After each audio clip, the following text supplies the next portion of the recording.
Hola, ¿cómo estás? This is Mr. Dan. Sorry, my attempt at limited attempt at Spanish. So, yes, welcome to this final installment, the fourth installment of the series on how to create your own manga character self-portrait. Now, obviously, this character right here looks nothing like me, so if you're creating a character that doesn't look like you, hey, it's totally fine. It could be a character that you love. It could be a version of yourself. In any case, as long as your character is humanoid and follows these basic proportions that I've been teaching you guys about, then you're in a very good shape. All right, so for this last video, we are going to cover coloring and shading with markers. I will be covering a little bit on the basics of how to use marker and how not to use it, so you guys could create these beautiful smooth texture that you see from professional artists. Okay, so the colors that you need, you could collect as many colors as you want with different types of markers that you have. You know, I have chroma, I have Copic markers. Some of you are probably flexing right now, like, yeah, look at my Copic, and you probably have this like big wad of 100 different colors, kind of just ready to show off. To me, that's totally cool. However, if budget is of concern for some of us, no worries. The only two markers I believe we really need to get through this course are these two. A skin tone marker, something like this, the E11. This is the Barley Beige from Copic, and a black color. All right, that's basically all you need for everything. For everything, if again, budget is of concern.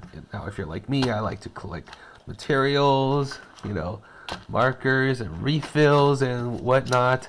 Yeah, then feel free to do so if you have the means if you have the means to do so. Yeah.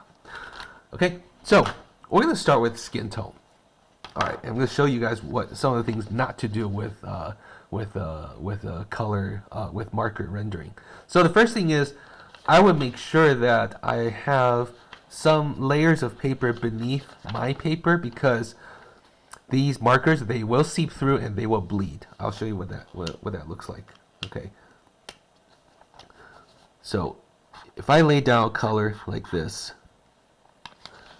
as you can see, it started to bleed through just a little bit like that. Okay. Later on, there will be moments where we will be putting on 2 or 3 layers, and that multi-layer kind of a thing will definitely seep through to the page below. So if you want to keep your table clean, then definitely need to have 2 or 3 pieces of paper behind it. Okay, so that's the first thing. Second thing about markers is that texture and directions, they matter. So I'm gonna sketch out a square like this. Excuse me. I'm gonna sketch out 2 of them like that. Actually, I'm gonna make 3. Yay! 1 and 2 and 3. Yeah. Okay. All right. So the first way I'm gonna color is the way most people do it. Most people, especially when we're kids, but adults as well. When we think about color, we don't think about direction. We just think about, just have the strokes everywhere, as long as you fill in the black, or you fill in the gaps, right? So, yeah, look at this. Look at this. This is beautiful, right? Well, the problem is, you just bleed through, to the other side and waste it. I just wasted a lot of ink, and I run into the danger of ruining anything that's behind it as well. Okay, so yeah, and plus, even though this texture looks kind of smooth, but it's still rather blotchy, and the bigger the surface, the more blotchier things get. Okay, so a better way to color would be actually to be careful with our strokes, to keep our strokes parallel and overlapping to each other. Okay, like this. So you could really practice this anywhere. You know, in your spare time. You know, probably not a good idea, but in your school time, you know, when you're bored and you know, doodling, you know. Well, please try to work hard at home at school, but I'm just saying, you know, if you have like downtime during school and whatnot, and you know, and you have a marker with you, it's good to practice having these strokes going the same direction. Now, going in the same direction parallel does not mean that your strokes cannot bend. In fact, they can. Okay, but the changes should be gradual, and these strokes, they should be kind of aligning itself to each other. Okay, so that it creates this nice and kind of like this combed texture. Okay. So the third thing I want to show you guys is that markers build on itself. Okay, these are called pigments. Pigments mean colors that gets darker as you apply to itself. So paints and markers and inks like this, they're called pigments because they get darker as you apply it to itself. So what that means is I'm going to let this dry. It takes about 30 seconds or so for one layer to dry. Markers are very layer sensitive, so anytime you add a second layer, it's very obvious. Okay, so when I'm going to add a second layer to this square, but this time I'm just going to leave it at about halfway, like this. All right, I'm going to do it here too. I'm going to darken the left side. Same thing, I'm going to do it here. Dark, make it dark on the left. On the strip right here, I'm just going to do the same thing. I'm going to put down like a second layer to about 50%, something like this. Okay, let it dry. Markers, they dry towards the light side. So if you feel that this is dark enough, that's because it's wet. When it dries up, you may feel that, oh my gosh, okay. Oh my gosh, how come it's not dark enough?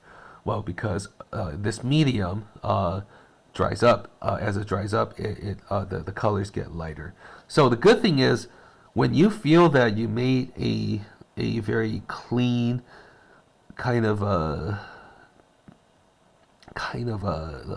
border, and you don't like that very sharp edge because you're trying to create like a gradient.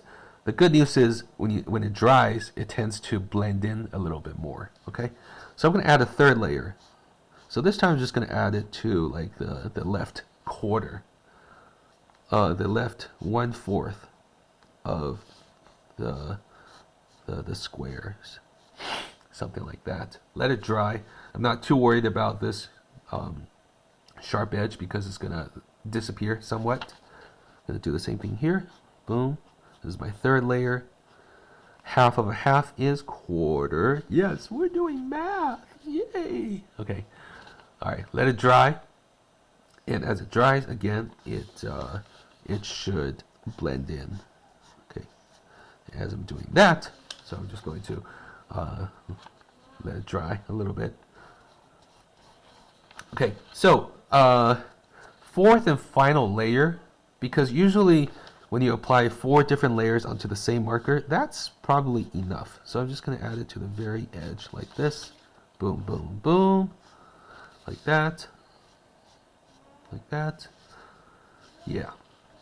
Then I'm going to let it dry. So, as you can probably tell, there is within one marker, you could have like 3 or 4 different gradients.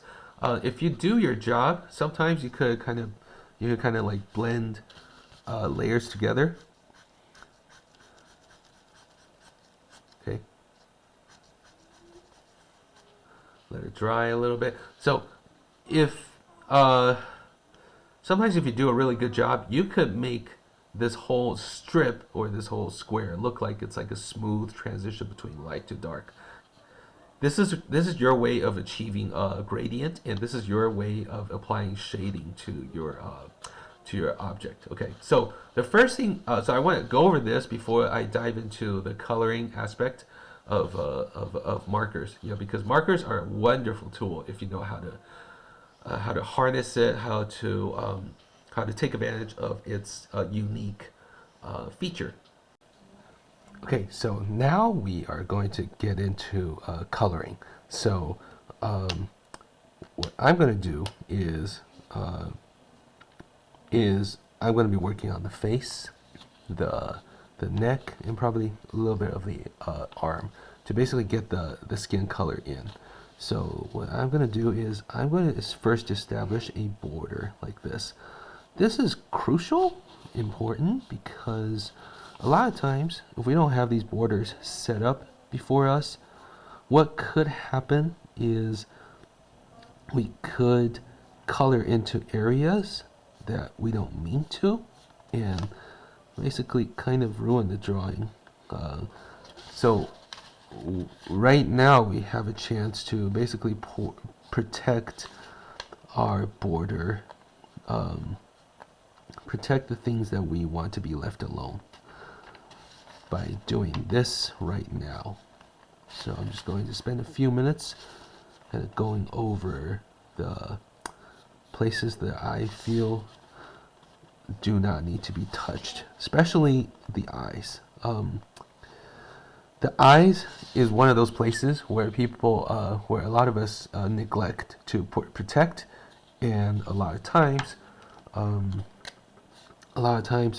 when we start marker coloring, because we don't realize that there is a border around the eyes. So what a lot of us tend to do is we're coloring and then we just color into the eyes like that. So that would not be good, because that's like designing a character who's basically looking really sick. Okay, so I'd stay away from that. Keep the eyes white. Okay, protect all the borders. Definitely surround the mouth with a layer like this. All right, and the nose I'm going to leave it alone because it's going to be covered by skin color. So that's the first thing I'm going to do. Second thing I would do is once this is done, I'm going to start putting strokes from border to border, edge to edge, like this. These as much as you can. I don't know if you could, just do your best. If you can, that'd be great. If not, it's okay. It's a good practice. All right, go from edge to edge, border to border. Okay, like so. From border to border, some strokes will be long, and you'll see that the sides will be a little bit blotchy. Don't worry about it too much, because when you're done with this phase of coloring, you'll have a little bit of chance to even out the edge area by putting in some more strokes. Markers, before they dry up, usually have about a window of 20 seconds or so where you could put in more ink without getting too dark. Okay, so you have about 20 to 30 seconds to go in and fix wet edges like that. Okay, so once this is done, I'm going to move down to the neck. I'm going to do the same thing. Doing the same thing. Cover, cover, cover, cover. Border to border, edge to edge. Now I probably need a little border here. It's up to you if you do it or not. I'm going to put down some strokes up and down like this. Leave it alone. Okay. So before I start shading, I wanted to have that first layer down like this. So this is the arm, skin color. I'm debating whether or not to color the ears in, or would I leave it as part of the hair. So for now, I'm going to color it in as a skin color. For now, I want this ear to stand out. But there will come a time actually when we start coloring with black on the hair, that I may have a chance to cover it up. So so that's a choice I could make later. In drawing and sketching, one of the challenges that we always have is to always preserve, is to find ways to preserve options for ourselves. Okay. So a lot of times when the decisions we make is not so much because, oh, we want to make this drawing look perfect or pretty, but a lot of it is also because how much room can I allow myself to change things later on. So yeah, so in this case, I'm okay with laying down colors over here on the ear, even though I'm not sure if I wanted to keep the ear exposed or do I want it to be hidden, because later on I will be using this black to color the hair. So this may be just covered up if I make that choice. Okay, you don't have to, but I'm just saying that the option is there for you to do so. Before we move on to the hair coloring, we're going to start. I'm going to start talking about shading by giving color to my pupils. Excuse me, irises. Okay, so a great example of coloring, applying shading, could be found here. So I'm gonna zoom this in a little bit. Okay, like this. Hopefully, let's focus it in a little bit more. Good. So what I'm gonna do is I'm gonna put down one layer of this light turquoise blue, like this. I'm just gonna leave it alone. Okay, give it about 20 seconds to dry. Then what I will do is I will go in with the same marker, same color, everything, except I'm going to be using, so now I'm going to be using a second layer to touch up basically the top 50%, just like so. Then I will leave it alone, like that. While that's happening, I'm going to use my black ink pen, and just to go in and fill in the pupil with black. Okay, like so. So after that, while I'm waiting for the ink to dry, just gonna make some adjustments on my nose, clean things up, like that. I'm not sure what I'm gonna do with this. We'll either find ways to fix it or just leave it alone. Okay. So now I'm going to touch up the top, really just the top part of the eye, just to give it that darker shade. So it's actually pretty simple to make this happen, but look at the effect. It's gorgeous. I love the way the eyes have some kind of a depth going on, which is really cool. This is a great way to break into a shading. Okay, so let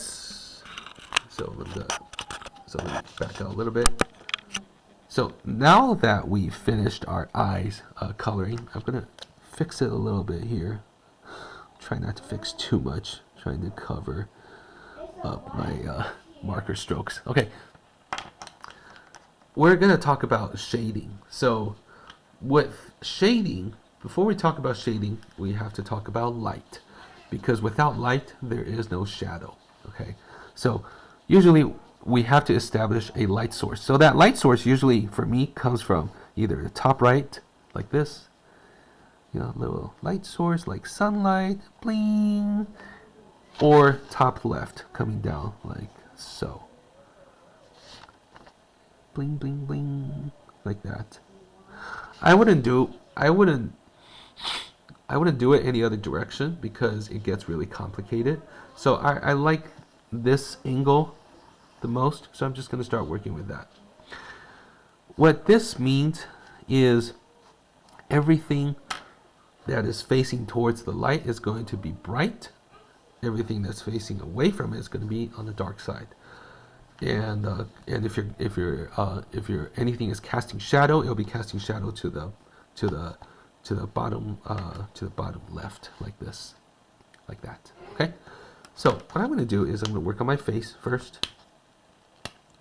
This light tells me I will have a shade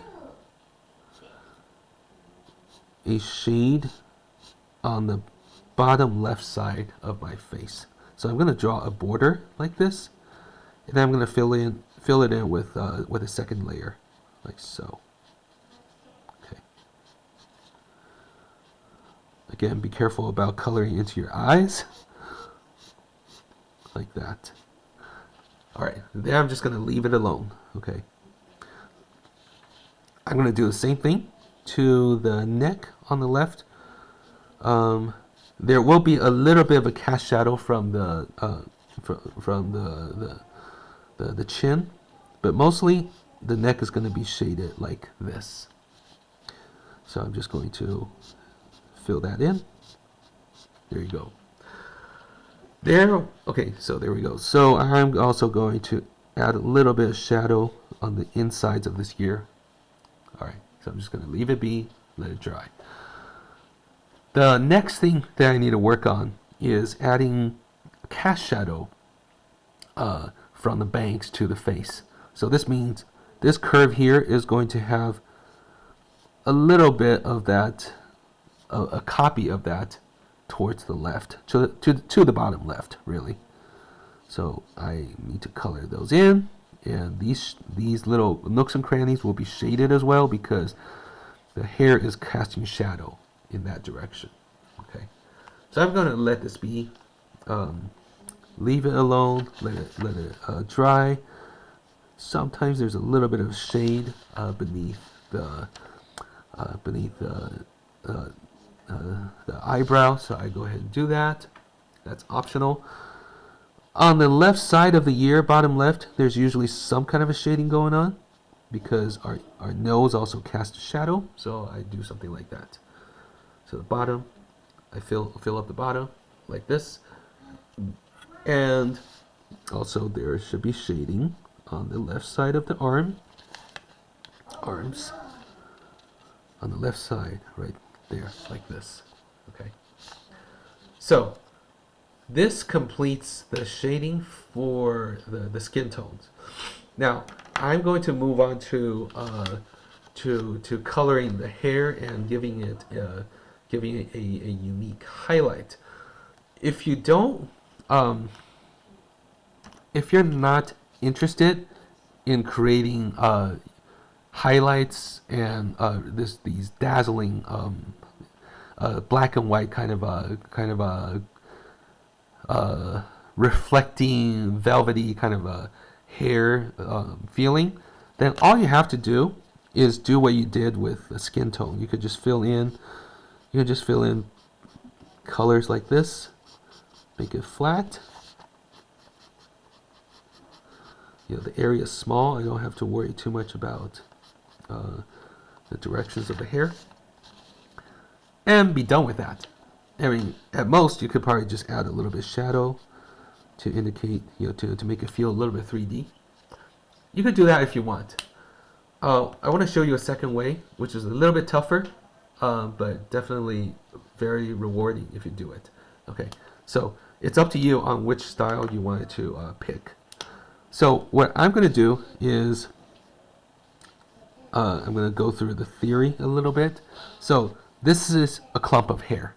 Okay, at the top and bottom end of it, you have these tapered, smooth strokes coming out like this. Not like this, not these really choppy strokes like that, but these smooth taper strokes. This is achieved by using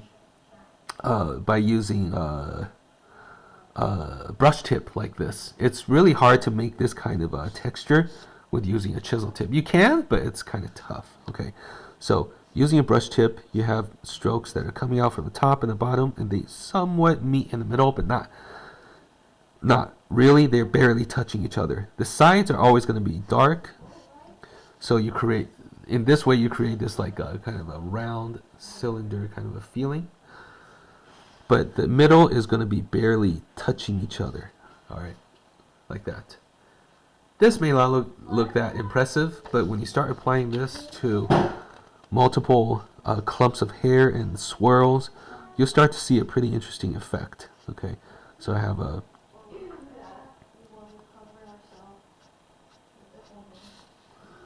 So I'm going to, so I think the bottom side there is not that much of a highlight. So I'm just going to, it's going to be mostly black anyways. Like this, like that. All right. So I'm coming up, as I'm coming up, well, actually, these are going to be mostly black. I don't think there's much of that highlight going on at this stage. These little curls, like this. Let's show a little bit of highlight here. Okay, but most of your highlight is going to be seen on the top. So on the top, I draw, I sketch a dot like this, and this is basically where all the hair color is going to spawn from. So these strokes, we want them to be smooth and coming down to the side, like so. The sides are definitely covered completely by ink, and as you come to the middle like this, you start to have a little bit of a highlight, like so. And you're trying to have these strokes point to each other. Oops, I think I'm covering this these hair clips right here. Okay, so I'm having these strokes pointing to the side. Probably I need to set up another spawn point where everything spawns from, like so. Kind of meet them in the middle, but not really. Fill up the sides. Okay. Strokes coming down on the right like this. This is a good chance to start covering up some of your mistakes. Okay. Blacks are very useful because you could use them to cover up a lot of things. Okay. So we're going to spawn from the bottom. Bottom is completely dark, like this. And as they meet in the middle, there's a little bit of that opening. I'm gonna turn my paper around, like so. Boom. Okay. Fill up the sides. Okay. Try to see if I could merge these strokes like this. Yeah. And then from the right side, these curls are going to be basically black with just a tiny bit of highlight. Probably some highlight here in this area. I feel like a hairstylist. Right now I'm going to apply these sea-cow proteins, to your hair to give your hair the kind of a fluffness that it deserves. Okay, yeah. All right. The good thing about this style is if you don't like what you see with the highlights, you can always just cover it up with complete black, and that's totally okay. All right.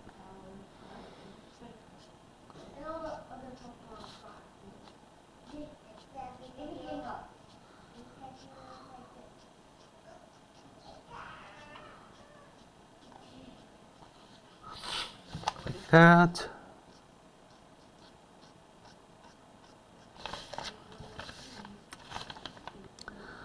All right.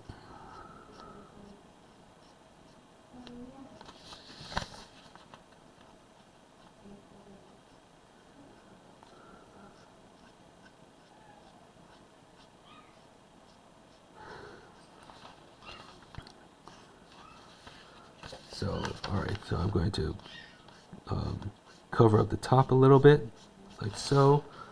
Smooth things out a little bit. Alrighty. Okay, so for the last few strands, right here, I want to create a highlight feeling, but my brush pens are too thick, so I'm just going to use my really thin fine liner and leave the white inside like this to create a sense of highlight. Okay. I guess that's going to be black. And I think I should fill in my my eyebrows with black as well, like that. Okay. So, excuse me.